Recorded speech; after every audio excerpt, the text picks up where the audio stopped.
Our long-term growth strategy requires a fundamental reform of our tax code. It starts with scrapping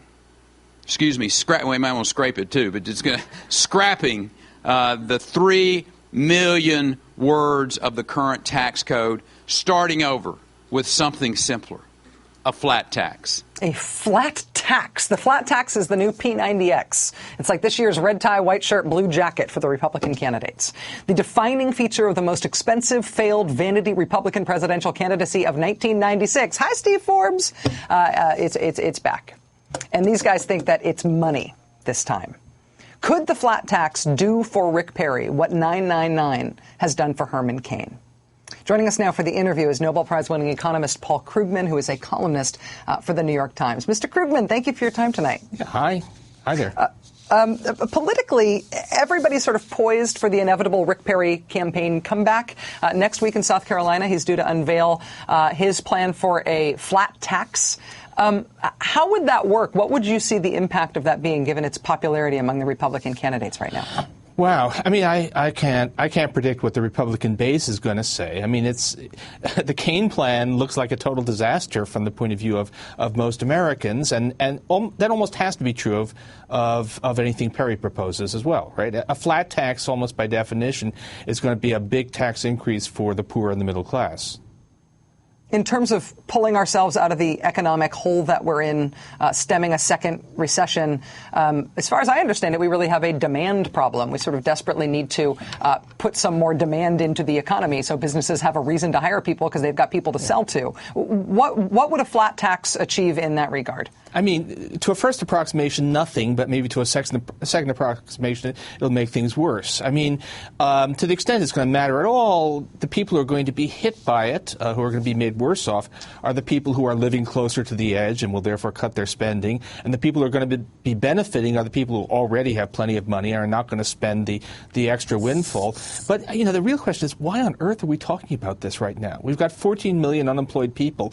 Tax policy is something that if it's going to have any impact at all, it's going to be long-term. You know, even if you thought that this kind of tax reform was a good idea, which you shouldn't, this is not the time. We should be focusing on the unemployment problem. It says something about the GOP right now that this is what they're arguing about. In terms of unemployment, you have been an early and often persistent critic of President Obama on economic policy, on whether or not he is focusing enough on bringing unemployment down.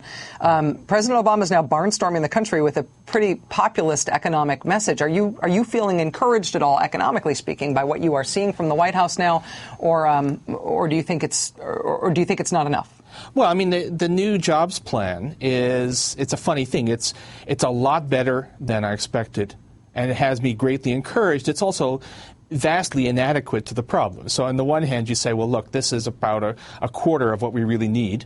But on the other hand, at least it's a quarter of what we really need, which is a lot closer to certainly to anything the Republicans are saying, and closer to where we should be than where Obama was not long ago. So at least he's got the right message now. And since it's not going to be enacted, the numbers in a way don't matter that much.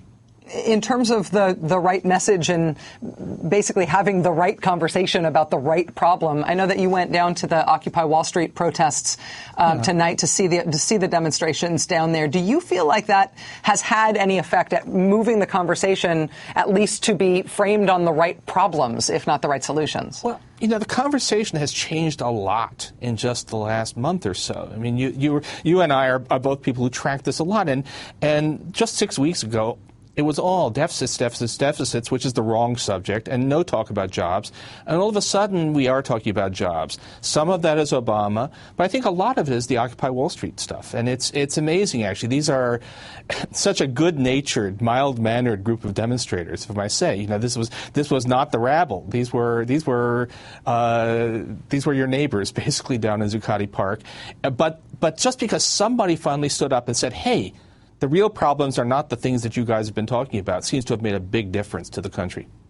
Paul Krugman, Nobel Prize-winning economist, New York Times columnist, and always a very valued guest on this show. We'll talk to you whenever you'll talk to us, Paul. Thank you. Okay, thanks a lot. Thanks a lot.